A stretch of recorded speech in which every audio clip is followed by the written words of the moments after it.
Good morning, good afternoon, and good evening, depending on where you're joining us from. My name is Abby Lester, and I'm the director of the JDC Global Archives. And welcome to today's lecture by Dr. Polly Zavadivker. Before we start today's program, I want to share just a few words about the archives.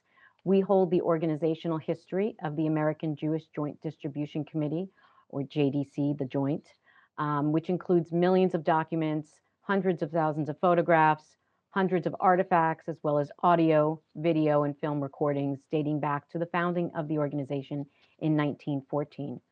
And given the role that JDC has played in Jewish lives around the world since that founding year in 1914, our archives reflect not only the history of the organization, but also the history of world Jewry in the 20th and 21st centuries.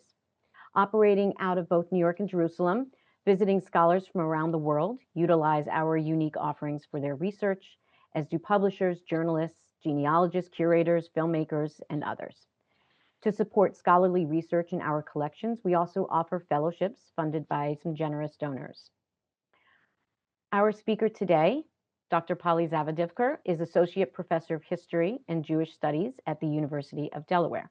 Her book, A Nation of Refugees, was awarded the W. Bruce Lincoln Book Prize from the Association for Slavic, Eastern European, and Eurasian Studies. It was also a 2024 National Jewish Book Award finalist for the JDC Herbert Katsky Award in the category of writing based on archival material. Dr. Zavadivker is also the editor and translator from Russian of the 1915 Diary of Ansky, a Russian Jewish writer at the Eastern Front. Her articles and essays have appeared in Jewish Social Studies, the Simon Duvno Institute Yearbook, and the multi-volume series Russia's Great War and Revolution. Today, she will present her book, A Nation of Refugees, Russia's Jews in World War I. Dr. Zavadivker will present for about 35 minutes, which will be followed by a Q&A, 15 to 20 minutes. Please note that, as usual, your microphones are turned off, and we'll take questions via the Q&A function in Zoom. You can send questions at any time during the program. Dr. Zavadivker will now begin her lecture. Hi, thank you so much for that wonderful introduction. I'm so honored to be here and to be speaking with all of you. And I'm just really grateful for many reasons. This is a meaningful talk for me. My talk, as Abby mentioned, is going to examine 19 events of World War I, which marked the beginning of the JDC. So hopefully I'll be able to shed some light on the origins of the JDC and its earliest work in Eastern Europe and Russia. I was also very honored to receive the finalist for the National Jewish Book Award for the JDC, Herbert Katsky, who worked with refugees for many, many years. And finally, on a personal note, my own family was a beneficiary of the JDC. They immigrated in 1979 from Kiev, ending up in Chicago, but along the way were helped by HIAS and JDC. And yesterday we marked the armistice and Veterans Day, November 11th. But for me personally, it was also the art site of my mother. And so I'd like to dedicate this talk to her memory. Okay, so hopefully you can see the slides. I begin this book with the premise that in 1914, the Russian Empire's western borderlands were home to the largest concentration of Jews on Earth. It was a population of about 5.5 million. And we know that within 30 years, by 1945, just one generation later, that entire world and civilization lay in ruins. Many of the forces that led to World War II and culminated in the Holocaust were set into motion during or after World War I, or the Great War, as it was known at the time. Now, because of the war, we know very well that empires collapsed and were replaced by nation states and revolutionary societies. On the Eastern Front, World War I continued for many years after 1918 in the form of various national and revolutionary conflicts, really only ending in 1921.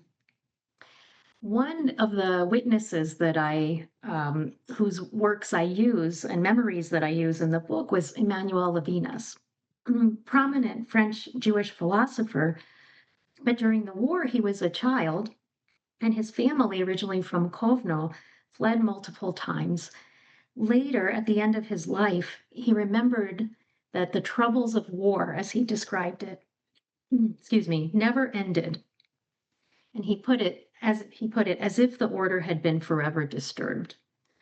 And this is something I think we are still coming to grips with as scholars and as a public. The ramifications of World War I in so many different fashions were never resolved.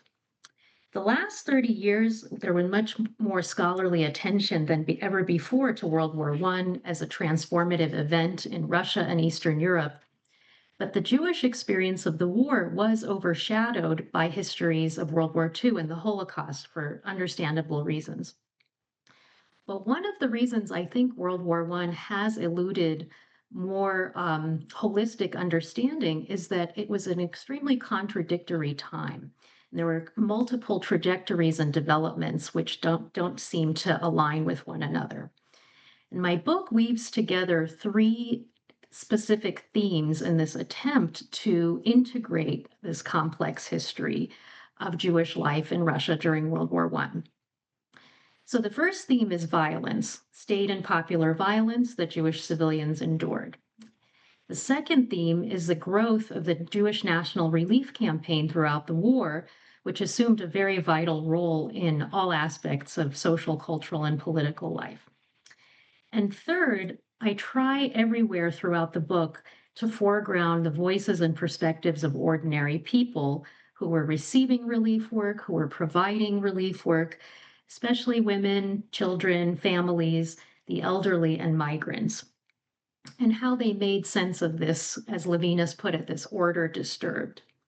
And so my talk today is going to follow these three themes of violence, relief work, nationalism, and wherever possible to weave in the voices of the people themselves.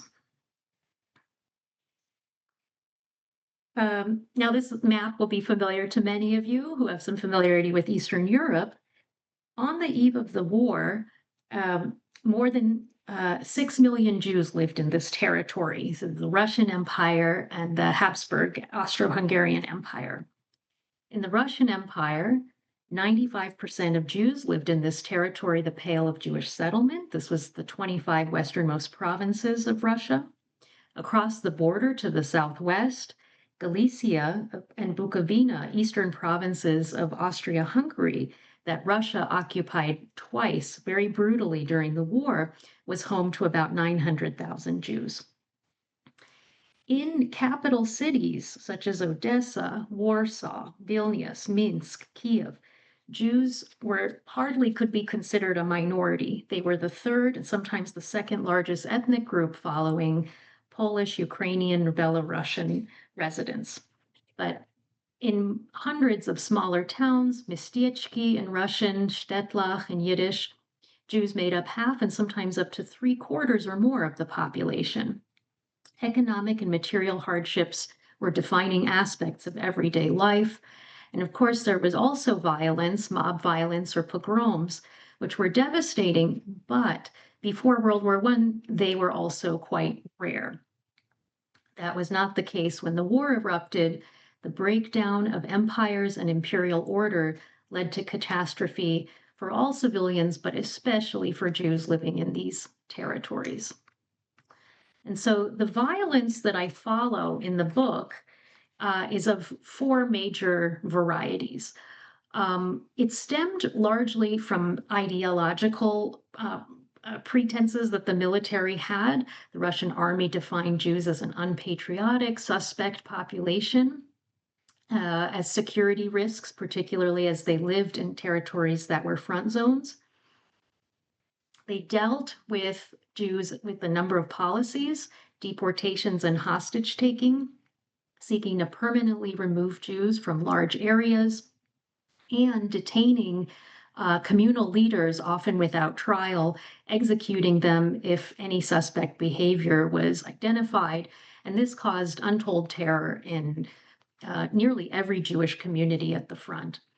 And then finally, this was not policy and not legal, but this was pogroms were committed by the army, and these were unsanctioned.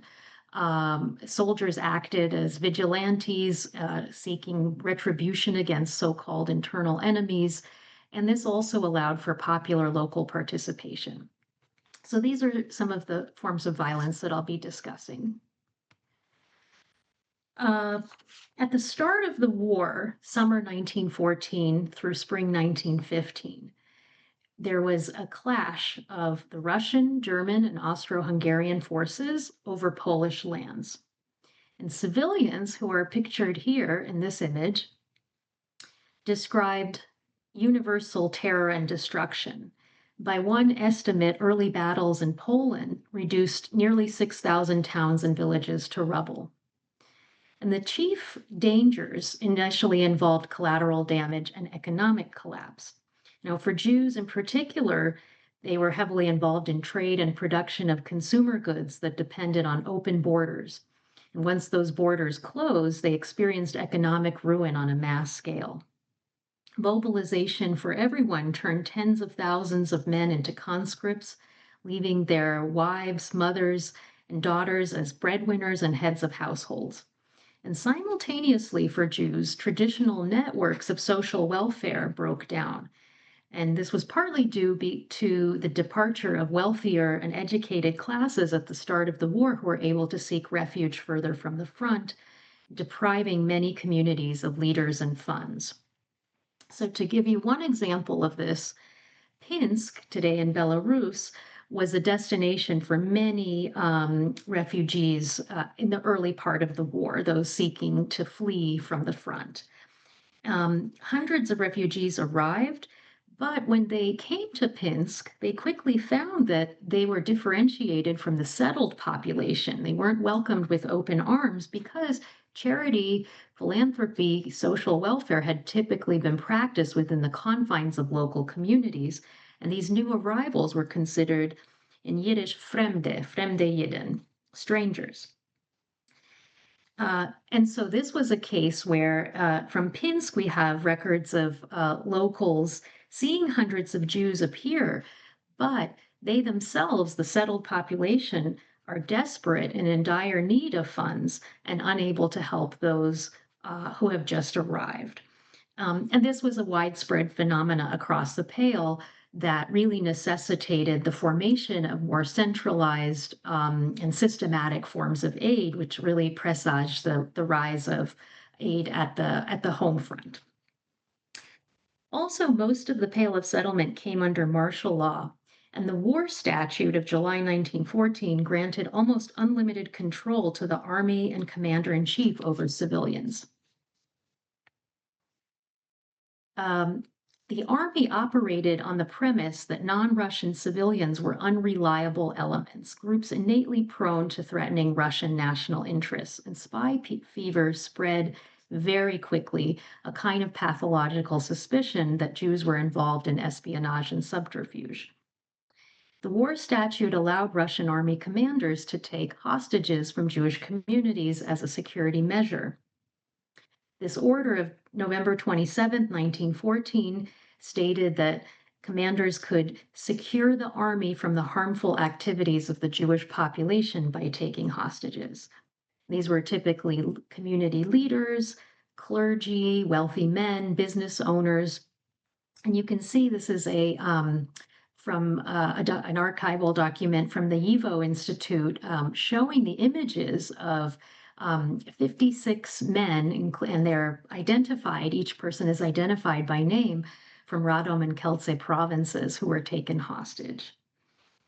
The total number of hostages across the war among Jewish communities likely numbered in the thousands and caused terror in many, many communities. Another measure that army commanders could take was to expel or deport civilian populations to, quote, remove the presence of potential spies and traitors from areas deemed to be of strategic operations. During the first 6 months of the war, the Russian army expelled communities from front zones in ad hoc, chaotic ways, often allowing their return once military operations had concluded. So this is a drawing that I found in the Russian language Jewish press, Novy Vashod, the New Week, excuse me, the Sunrise. Um, and this is a drawing sort of depicting that first wave of expulsions, which civilians were typically by the army pushed out of local towns on foot. Many fled to Warsaw in this period. Warsaw became this center of Jewish refugee um, gatherings. But after battles had initially passed, many of these displaced people and communities were allowed to go home. And you can see the focus on of the subjects here, which I write about extensively. I find this image to be so moving, but it's women, a woman really at the foreground with her infant child at her side, and elderly people following her.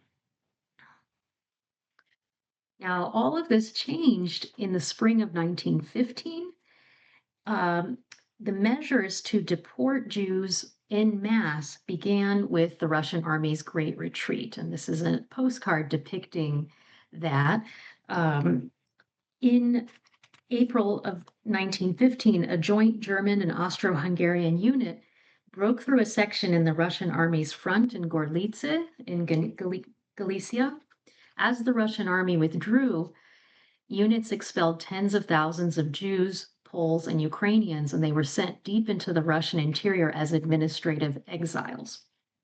4 days later, on April 23rd, 1915, the High Command ordered deportation of all Jews in Courland province, which was in the north, today Latvia, Lithuania, and on May 3rd, the deportation of 300,000 Jewish civilians from Kovno province. And the deportations were coordinated with civilian authorities, including regular police, and involved the use of trains to send large groups far beyond regions of military activity. And so these earlier waves of expulsions had targeted specific towns and been temporary in nature. But these operations of spring and summer 1915 were intended to cleanse, this was the language, the Russian army's language, to cleanse entire territories of Jewish civilians. And today, in retrospect, historians consider this to be one of the most significant cases of forced migration in Europe prior to World War II. So in the book, this is a map that appears, and you can see these different regions of expulsion. So in the territories that are today Poland, these local expulsions, often to Warsaw, from Galicia, expulsions of Jewish civilians to the east, into the Russian interior. And then from the north, from Courland, Kovno, Suwałki, Grodno, today northern Poland, Lithuania, Latvia, parts of Belarus, mass expulsions to regions far away from the zone of fighting. Throughout the book, I describe these deportations, but again, I really try to stress the individual viewpoint and perspective. This was something that was missing from, I think, earlier histories. Important works had described the deportations, but that perspective, the human perspective, is something that I tried to contribute in this book. So, for example, this is another photograph from the Jewish press. September 13th, 1915, photograph taken in a town, Anicht, which is now in Lithuania, Ukmergė. And this is the residents of the old age home who have been literally cast out onto the street and will be deported from their town. And you can just see the thoroughness of the deportations here. I mean, they did not discriminate with regard to age. They were quite brutal in many circumstances. People could have been ill, infants, pregnant women, and regardless, they were deported by the army and police. One thing that I try to emphasize is that many people, despite having been deported, still exercised agency however they could, attempts to maintain culture and habits, to assert their interests and needs, to provide themselves with some modicum of dignity, and where they could self-defense. And these were dire conditions, involving sometimes exposure, unsanitary living conditions, overcrowding, trains, hunger, and epidemics, which spread very, very quickly, as well as sometimes the separation of families. Um, this is an image of Jews pausing for morning prayer in Galicia after having been expelled. Uh, oh, okay, I'll come back to that in just a minute. Deportations quickly stalled when the army confronted a logistical nightmare of moving hundreds of thousands of Jews on trains. And as military units retreated, a different kind of violence arose, and these were pogroms. So this image is of the Russian army patrol in Lemberg, which was the Polish Lvov, Russian Lvov, and now Lviv in Ukraine.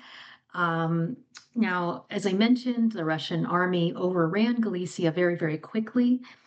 And this is where the first anti-Jewish pogroms of the war were perpetrated in eastern Galicia, in Lvov. In both the first and second Russian occupations of Galicia, eyewitnesses described defiled synagogues, mutilated corpses, and raped women. Horrific, horrific atrocities. So this is not from Galicia, but this is an example of an image taken after a pogrom in Sohachev near Warsaw of Torah scrolls damaged by the Russian army. And this was a widespread phenomena that synagogues and sacred objects were defiled. Another experience of women, Jewish women in particular, was sexual violence during the pogroms. There were accounts of mass rapes of women in a number of different towns. The worst of the pogroms occurred, it's believed to be in Samarkand, which is today near Minsk. At that time was in Vilna province. The violence in Samarkand lasted for nearly 5 days from September 7th to 11th, 1915. Soldiers killed dozens of Jews and leveled their neighborhoods. The entire community fled, roughly 8,000 Jews, many to Minsk, but some much, much further into the Russian interior. And later, I'll come back to locate some of the refugees that fled for Samarkand who ended up along the Volga River. But this image you can see from Yivo was taken in 1918. This is the main street of Samarkand. It was a center of leather production in the Russian Empire before the war. And you can see that even by the end of the war, it just simply hadn't recovered. It was just full of ruins. The pogroms, this is another map from the book. The pogroms you can see were concentrated around Kovno, Vilna, and in Galicia. And by this locating the pogroms on this map, what I wanted to do was really show the way that military retreat and occupation were the determining factors of the atrocities. Places where the Russian army retreated, this is where anarchy among troops really erupted, and this unsanctioned violence against Jewish civilians was either tacitly tolerated or simply not punished. Okay, so now I'd like to shift thematically and geographically away from the catastrophe that was unfolding at the home front, at the front zone, to talk about relief efforts and mobilization of Jews to assist Jews in distress. And this took place at the empire's home front. So the cities of St. Petersburg, which was renamed Petrograd at the start of the war, Moscow, were centers of mobilization for the Jewish relief campaign. These Jews were the wealthiest, most secularly educated, and politically connected Jews in all of Russia. They tended to be upper or middle class, and integrated or sometimes assimilated into Russian society. And this was in contrast to the mostly Yiddish speaking, working class, and traditionally educated people of the Pale. The Jews of the home front, no, nonetheless, were deeply committed to helping their fellow Jews when the war began. On August 18, 1914, just a few weeks after the war began, a large general meeting of the Jewish community, or Obshchina, was held in Petrograd at the Choral Synagogue. And there they voted to establish a Jewish committee to aid war victims. Its Russian acronym was known as Yekopo. And the 37 members of this body included very wealthy men, well-known lawyers, members of the State Duma, and many political and cultural activists. And they represented the best of the Jewish intelligentsia in Russia, leaders of the Jewish national movement. Many of them directed the organizations that had been formed before the war to improve or reform the economy and culture of Jewish life in the Pale. So these were directors of organizations that ran modern schools, public health care, art and culture, vocational training, and savings and loan associations. And these were the figures who would take these voluntary societies and place them under the Yekopo's umbrella at the start of the war and would administer war relief. The director of Yekopo was Henrik Slosberg, a very well-known lawyer, a liberal and a political leader among Russia's Jews. And what occurred with Yekopo was very interesting. So in August 1915, as Jews were being deported by the Russian army en masse from the front, the Ministry of Internal Affairs and the Russian government in Petrograd created a body called the Special Council for Refugees, a government body to oversee refugee aid. This special council worked with various national committees, Polish, Muslim, Armenian, Lithuanian, Jewish groups, and other national organizations to distribute refugee rations from the government to their respective constituencies. And so the Yekopo played the role of the Jewish committee. And in doing so, the state effectively contracted the Yekopo to distribute aid. This was an extremely contradictory situation that observers noted at the time. At the home front, Jews were running this massive network with government funding. Half of their funding came from the Russian government, while at the front, the Russian army was treating Jews as an enemy of the state and allowing atrocities to occur against them. But in the end, the Yekopo received 55% of its total wartime budget from the Russian government. Leaders, including Slosberg and others, also established ties with emerging networks of Jewish transnational philanthropy. And this is where the JDC comes in. In the early months of the war, the Yekopo received large donations and financial support from influential figures in Paris and London and New York, as well as large Jewish communities in Britain and the United States, as well as small Jewish communities in Denmark, Switzerland, and South Africa. Through the New York lawyer, Louis Marshall, who was a good friend of Slosberg's for many years, the Yekopo received 600,000 US dollars from the American Jewish Committee, the elite political action group. In November of 1914, the Yekopo connected with the newly formed American Jewish Joint Distribution Committee. In December, the Joint sent its first grant to the Yekopo through the Azov Don Commercial Bank. And this was a transfer that was arranged by Boris Kamenka, who was the director of the bank and a member of the Yekopo's executive committee. And by the end of the war, the Joint would become the Yekopo's largest overseas funder, supplying nearly a quarter of the budget, roughly 7.8 million rubles, which was an enormous sum at the time, 2.2 million US dollars. So the Yekopo you could think of as a kind of central bank for relief work, but those that it sought to help were at a great distance from the capital. So this was the problem of remote control philanthropy. And to bridge that distance and bring relief to civilians, the organization dispatched traveling aid workers. And these aid workers play an important role in my book, and I try to follow them on the ground. One of them was Nochem Stief, another was Nochem Gurgel. So, who were these figures? Like many other relief workers, both were active in the pre war Jewish intelligentsia. They had sought to build modern Jewish nationhood using Enlightenment principles or the Haskalah, especially through the use of Yiddish language.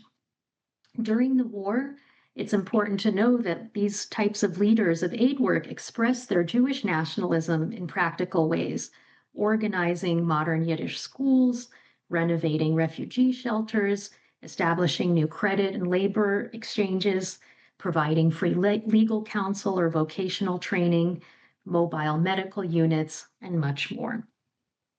And they believed in a Jewish public sphere that relied on professional, rational, and transparent methods, the use of statistics and expertise.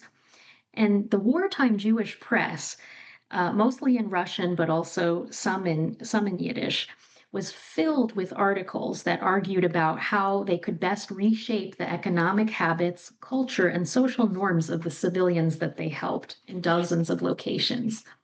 These figures loathed the traditional practice of charity, believing that such forms of welfare created cycles of poverty.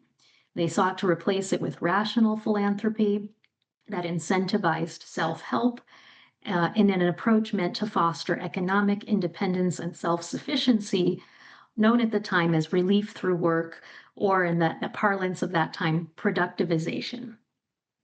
So you can see Jewish society in Eastern Europe, if you're familiar with the broader transitions of social work around the world, Jewish society in Eastern Europe was very much affected by those changes from moving social work out of religious frameworks and into secular and professional standards.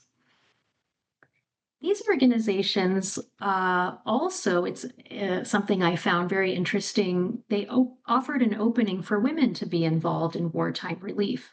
And a key example was the Society for the Health of the Jewish Population, OZE, founded in 1912.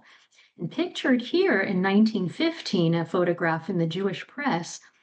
And these are women doctors, nurses, and organizers.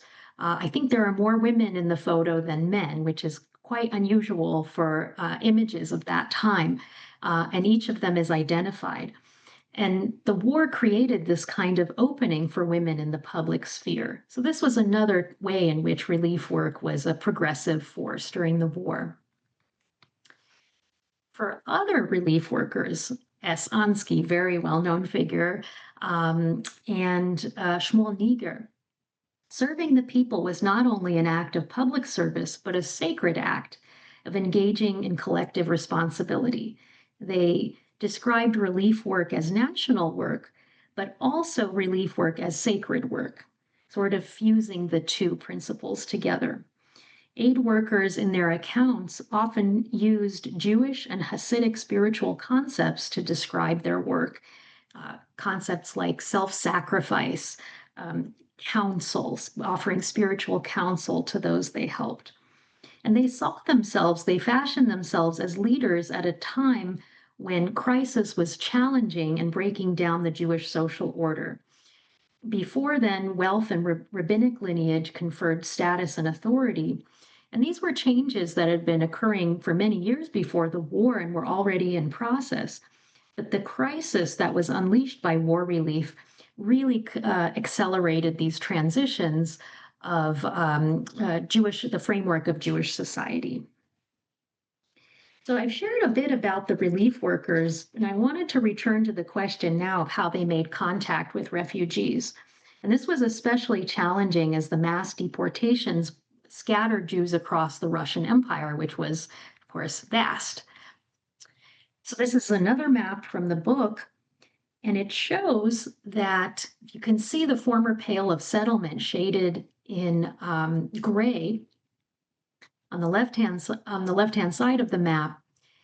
In each location where Jews settled in large numbers, there is a dot indicating the relative size of the numbers who settled there. And you can see that most of the former Pale of Settlement was occupied by the German army and cut off from the Russian Empire. The population of Jews in the Russian Empire was reduced significantly, and of the numbers who remained under Russian imperial rule, tens of thousands found themselves deported or somehow displaced beyond the Pale of Settlement. Roughly 100,000 registered were counted beyond the Pale. Far from home, unfamiliar lands among predominantly Russian-speaking and Orthodox populations. And these groups of refugees became significant source of concern, not only for humanitarian reasons, but also because relief work was so much directed towards national causes.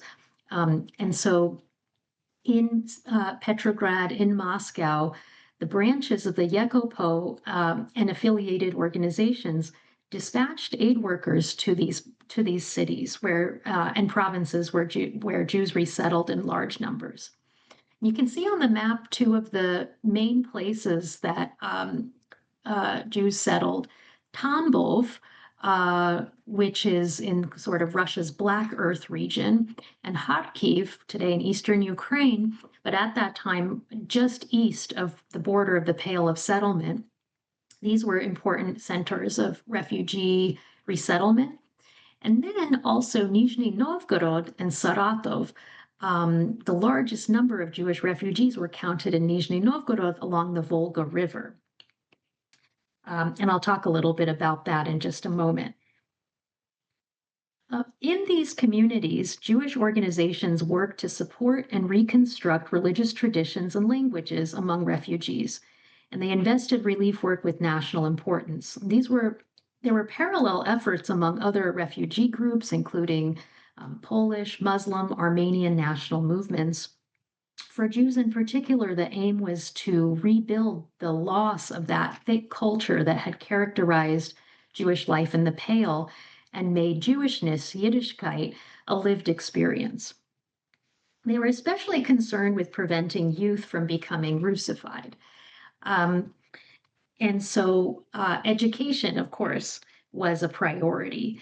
And the terms that they used were they wanted to prevent young people from becoming denationalized while in exile and to preserve national influence. Tens of thousands of children settled outside of the Pale, and of the refugees counted in late 1916, nearly 1/3 of them were children under the age of 14. They settled in places where schools were lacking, Jewish schools were lacking, such as Chelyabinsk, Penza, Perm, and the OPE sent emissaries there. And in this mission statement of 1916, its activists describe how they view education, that hundreds of thousands of our brothers have been uprooted by the whirlwind of war from places where Jewish culture flourished over the course of several centuries. To feed and teach children, this is our dual mission among Jewish refugees. The school must seek to replace the national environment that was torn from the refugees when they left their homes, and to counter the alienating and denationalizing influence of the new environment. And then they refer back to 2,000 years ago at the destruction of the temple in Jerusalem. The school saved our nation, and as then, now again, the school will save us again as our Polish-Lithuanian Cultural Center, Pale Settlement, is destroyed.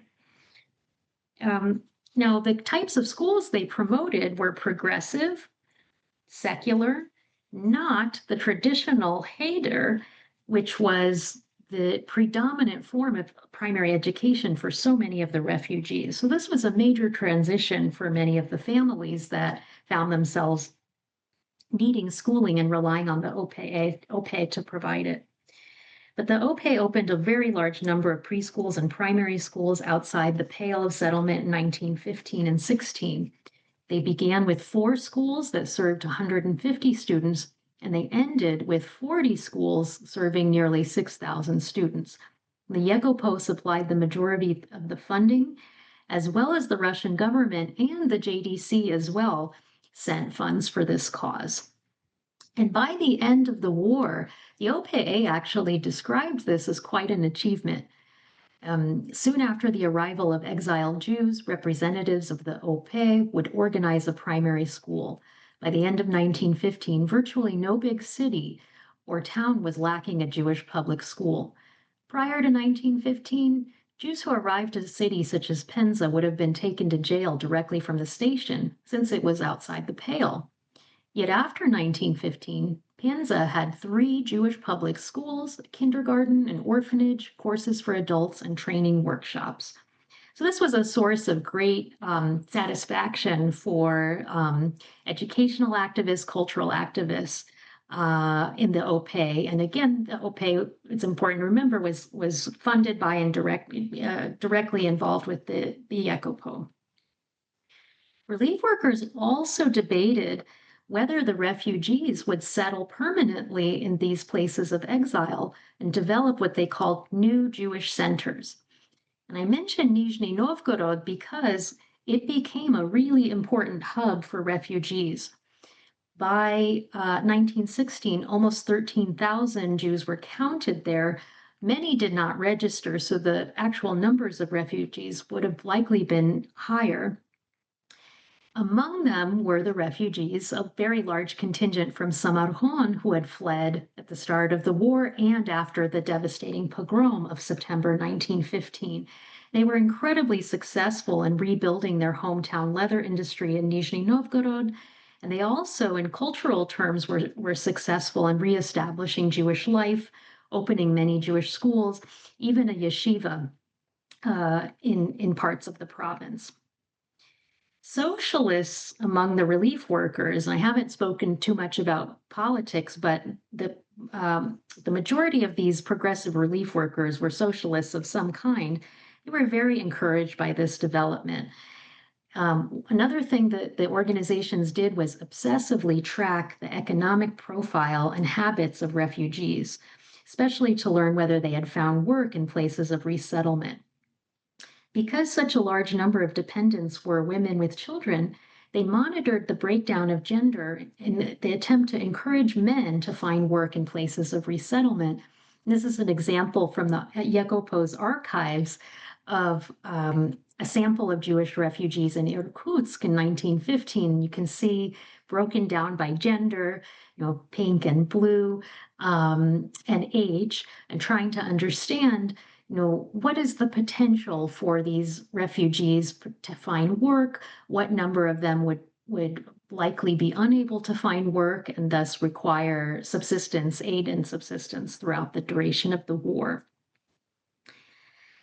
Another organization, the ORT, which remains a global organization today, was founded in Russia in the 1880s and became a pillar of wartime relief work. They opened dozens of labor bureaus, craft workshops, vocational schools, savings and loan offices, and primary schools for refugee children. Another really important element of economic life in the Pale, CASE, credit and loan bureaus, were almost entirely absent outside of the Pale. But by the end of 1916, the ORT and other groups had opened 16 of them, helping an estimated 20,000 refugees to open small businesses or trades.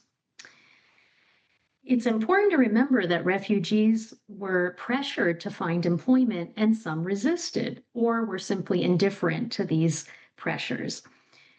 Many refugees had endured trauma from forced migration, including separation from family, illness, exhaustion, and simply shock. Many longed to go home or saw no futures in exile, and thus no incentive to learn a new language or trade or work in potentially exploitative conditions. And these refugee voices that I bring really convey this ambiguous response to displacement. In Tver, one relief worker recorded a woman from Warsaw explaining, "People say that immeasurable riches await us here in the Russian interior. But it's not true, you see. A few dozen Jews amid hundreds of thousands of Russians might indeed become rich. but tens of thousands of Jews will become paupers. It requires an enormous strength and force of will over the course of several generations to create conditions in which Jews can live together as masses. So he's responding to this idea that, when the war ends, when it's possible to go home, we will go home. The Warsaw is my home. That's where my Jewishness is lived, and that's where my economic stability will be. Um, on the other hand, Louis Stein, who was a child during the war in Penza, remembered that um, refugees were incredibly resilient and seemed to look forward to the future. He recalled later, in addition to material improvement, there was also great improvements in the cultural and social domain. Like mushrooms after rain, people founded groups, mainly Zionist ones. They organized libraries, reading rooms, and drama circles. They formed charities. People got married. The uprooted Jews began to put their wanderings and troubles behind them and waited for a time when real peace would come. So you see really both responses and everything in between. Um, these were, again, ordinary Jewish people from the Pale of Settlement who ended up very, very far from home. And you get a sense of their perspective and how they made sense of and tried to assert their um, needs and interests in the face of this really catastrophic circumstance. In the concluding section of my talk, I'd like to move to the period of revolution to discuss refugees and relief work. And this includes not just 1917, but also the last year of the World War, 1918, and the onset of the Civil War. The toppling of the 300-year-old Romanov dynasty in February 1917 was almost universally celebrated. It was a hopeful time for Jews in Russia, as all legal restrictions were abolished and a provisional government formed of liberal and socialist parties promising democracy. The state, this provisional government, was supportive of Jewish relief work, providing nearly 11 million rubles to the Yekopo after the February Revolution. But inflation and scarcity rendered these funds inadequate for subsistence. It was a very difficult time for all civilians, and especially for refugees who sought to return and rebuild. They confronted mass destruction of property, homes, and land, epidemics, lack of basic items, and food shortages. And yet the Yekopo remained financially secure through this turbulent time, especially compared to other national relief committees. And this was thanks to the JDC, which sent nearly 5 million rubles from March to December of 1917. And these funds allowed the Yekopo not only to remain solvent throughout the year, but also to have 3 million rubles in reserve funds on the eve of the October Revolution. The Bolshevik coup in October 1917 drastically worsened the situation. Following the decree to nationalize banks on December 27th of 1917, the Bolsheviks seized nearly 3 million rubles that the Yekopo held at the Azovdon Bank, as well as properties and funds in dozens of local offices.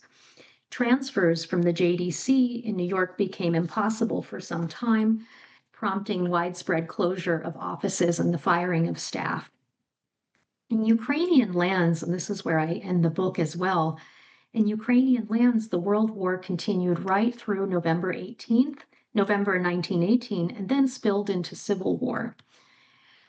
Anarchic violence and armed military conflict unending between Reds, Whites, Ukrainians, Poles, peasant warlords, and others devastated Jewish populations, and their lands had been in a state of war already by this point for 5 years.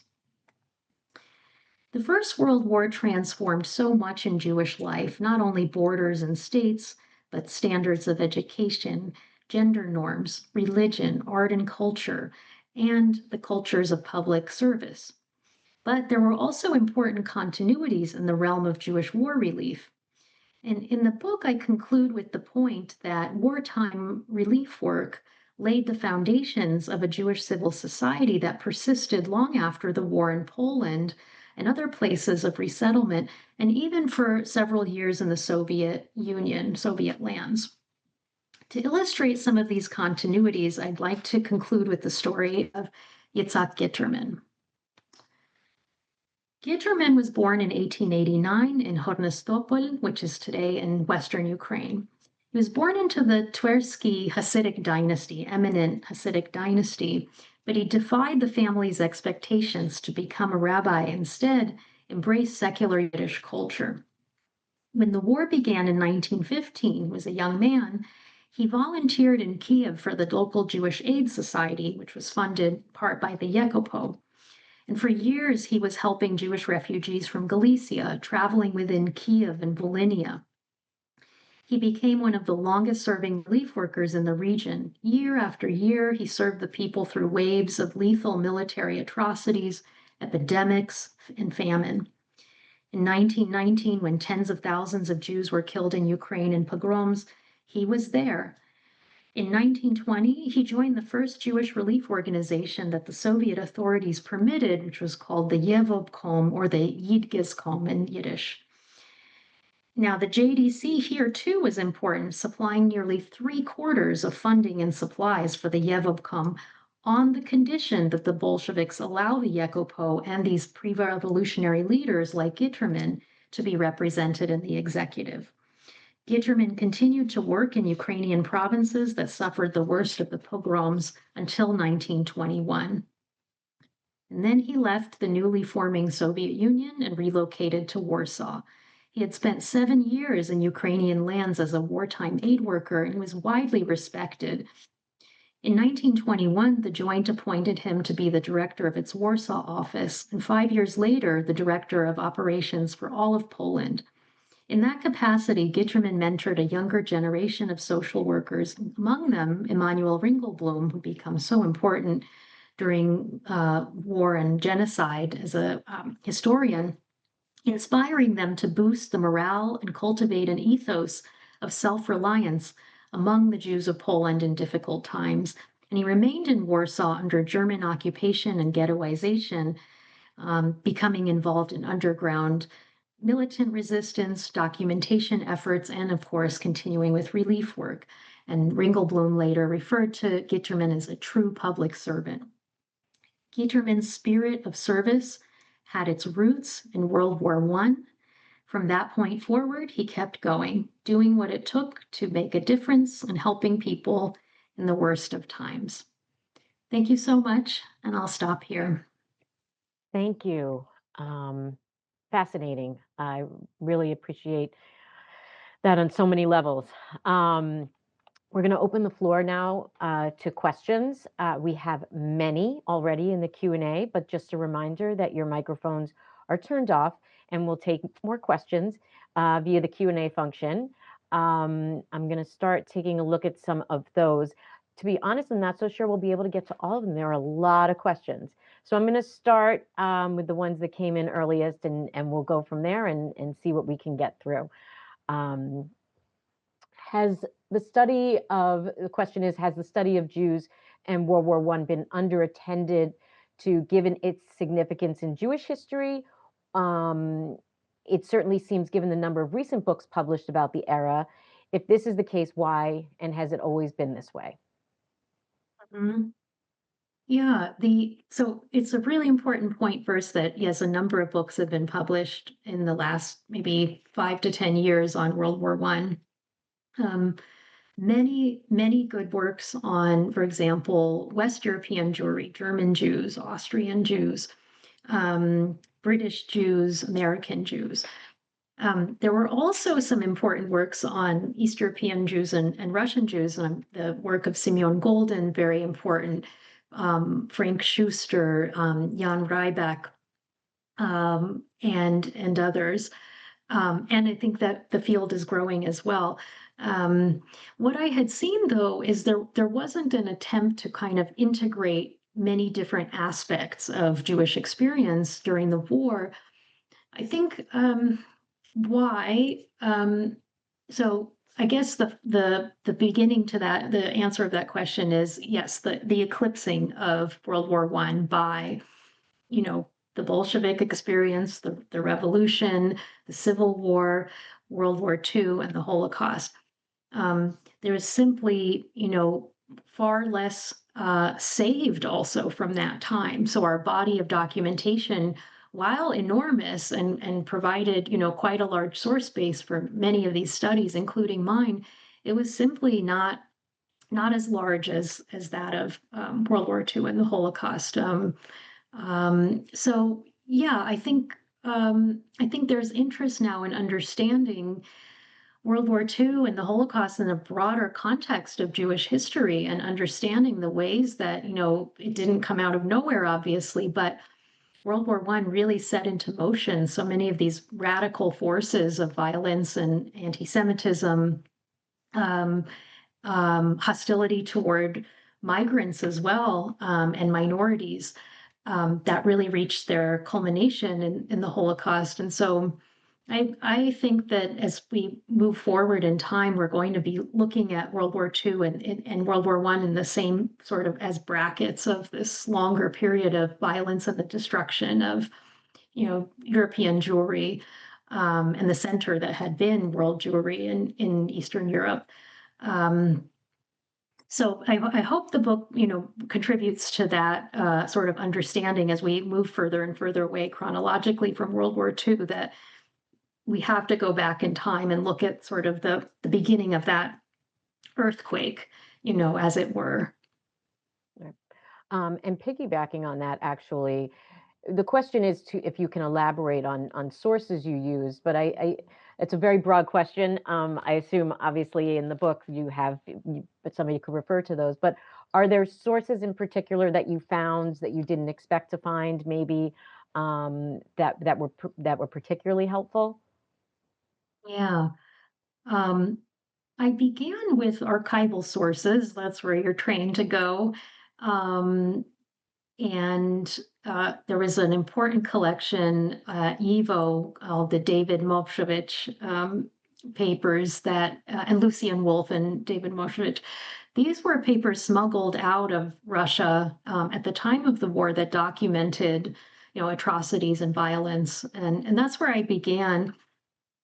Um, and what I found was I was also finding that these stories of relief work, I could not seem to bridge them with what was happening, the disasters that were happening at the home front. So I started to look for much more on the relief organizations. There are archives. I mentioned some of the sources from the Yekopo archives, which is in the Russian State Archive, Historical Archive in St. Petersburg. Um, and so archival sources were helpful, but by far the most sort of cited source in my type of source in the book is that of the contemporary press, Jewish newspapers, weekly reports. And the relief workers wrote so much, and theorists, observers, debating about relief work and refugees and what does the future hold. And, these Russian papers, Yiddish papers, were incredibly important for me. Um, again, some of the images that I showed, the photographs, which I was really startled to find, the men from the almshouse laying in the middle of the street. This was documented. So this was a real treasure for me. Going through the press week by week and just seeing what I could corroborate from the press, with archival sources, what organizations were keeping track of, what the ways that relief workers were, for example, writing to their superiors in relief organizations versus the way that things were being reported in the press for the purposes of, raising funds or awareness. Really interesting. Absolutely. So two questions actually about one starts with that the German army in World War One had some Jewish units, and the question is, and it follows into the other one, did the Russian army have any such units, or the Tsarist army during World War One? Yeah, nothing to my knowledge, nothing comparable, but there were an extremely large number of Jews serving in the Russian army, a 500,000 by one estimate. And in some units, Jews seem to congregate, together. And there are even examples of Jews, for example, in Samarkand, which saw the very, very large pogrom in September 1915, and one documented instance of self-defense was that of the Jewish soldiers in the Russian army coming to the aid of fellow Jews who were being attacked by their fellow units in the Russian army. Um, Also, you had, a really important effort to document the heroism and the patriotism of Jews in the Russian army. There was a whole newspaper devoted to that called Jews in the War, or War and the Jews, only devoted to, the Jewish war effort and soldiers, women in units as physicians, nurses, doctors. Um, so yeah, no unit comparable to that in the British Army or the German Army, but nonetheless a very, very important experience. And there's an important the book on the subject by Yohanan Petrovsky Stern has a chapter on World War One. Right. Just to step back for 1 second to the question about sources. The other thing I've found more recently is sources, and I feel like they're not well used in a lot of academic works these days. Is uh, actually in the Yizkor books. Mhm. There are a lot of accounts of World War One, Yeah, just personal accounts. I mean, they're not exactly contemporary because they're usually written many years after the fact, but yeah. it's just something interesting that I think has not been focused on much. I will say Yeah, yes, I did find many, many interesting things in good, the Easter books. The Samarkand pogrom, there is this, great. Safer Samarkand, and yeah, so much written on that poetry about the pogrom. Um, what it was like to return there in 1918, 1919, and just find people living in ruins. The quote that I shared from Louis Stein, whose family ended up in Penza, was from a Yizkor book. Okay, great, Yeah, so I agree, great. underutilized. Yes. Um, were there any documented instances of Jewish disloyalty to the Russian state during World War One? Did you come across any? Yeah, there is evidence of, well, there's certainly evidence of young Jewish men who dodged the draft. Um, and I discussed some of those. There is evidence of espionage, not in the numbers of which Jews were accused, but it existed, and it existed among every single group of civilians, Polish and Ukrainian, at the front. Um, and it's likely, the historians who have looked at the counterintelligence files think that these Jews were not necessarily ideologically motivated by hatred of Russia, but were paid, and this was a source of livelihood for them. Um, there was also underground activity among, many Jewish refugees who were active in the Bolsheviks and reconstituted themselves in these political units. So there was opposition in that way, but it was nothing on of the kind that or the scale in which Russian propaganda portrayed Jews, which was this conspiratorial force within Russia and outside of Russia and internationally seeking to, destroy the empire through war. Nothing like that. But yes, the examples that I've cited do provide evidence of that. Um, because we're running out of time, I'm gonna skip around a bit and try to get to some of the questions that are maybe a little different.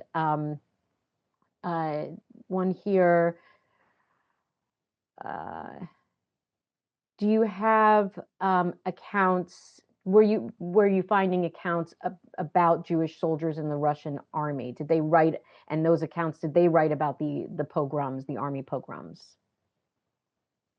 Yeah, yeah, not many because it wasn't my focus. So I really refer people to first the work I mentioned, Jews in the Russian Army by Petrovsky Stern, Simeon Golden's work, really richly researched book on Russian army and the Jews, which has been translated from Russian into English recently. Um, so you'll find many accounts written by Russian soldiers, Russian army, Jewish Russian army soldiers there, and some rare, rare things that were published in various venues. But I think those are the two really important works to consult. Okay. Um, was there an element of conflict or friction between the secular Jewish relief organizations and traditional um, Jewish religious organizations? Mhm. Yeah, it's really interesting. The issue around education. There's a section of the book called "The Battle for Schools." In these places of resettlement, Orthodox leaders, including Chaim Oizer Grozensky, which is a leader of Lithuanian Jewry, Orthodox Jewry, and Schneerson.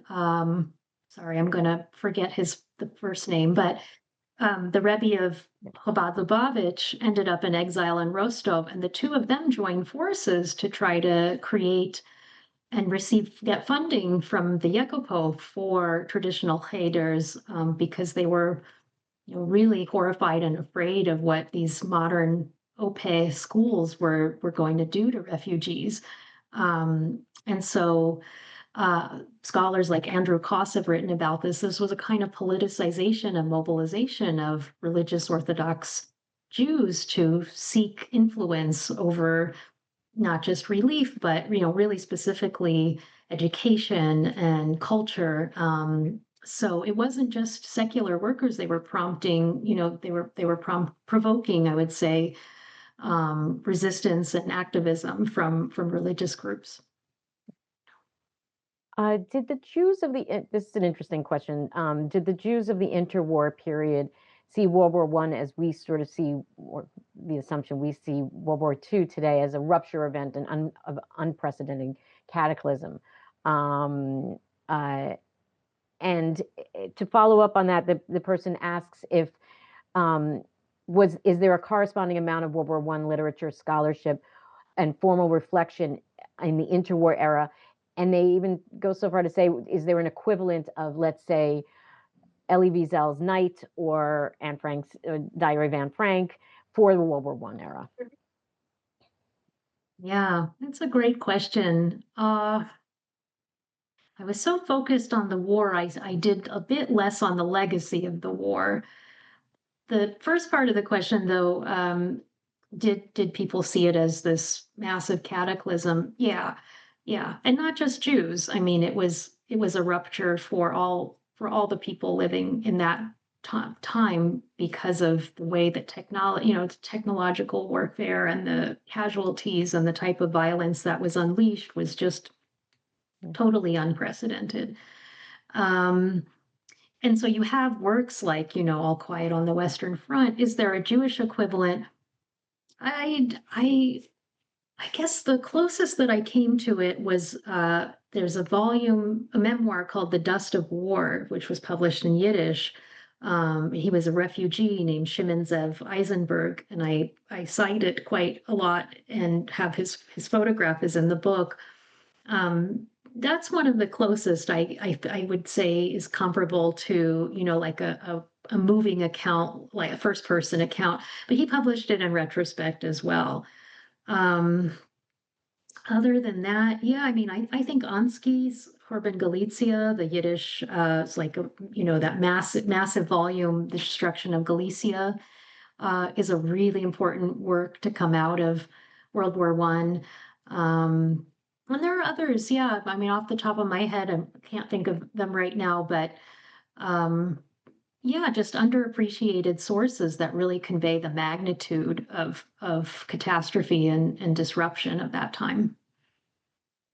So I also just want to mention that the questions that we didn't get to will be shared with Dr. Zavadivker, and she'll be able to respond um, if possible. The other thing is you did receive many compliments and praise for your book and your work in this presentation in these. So I just want to make sure you knew that.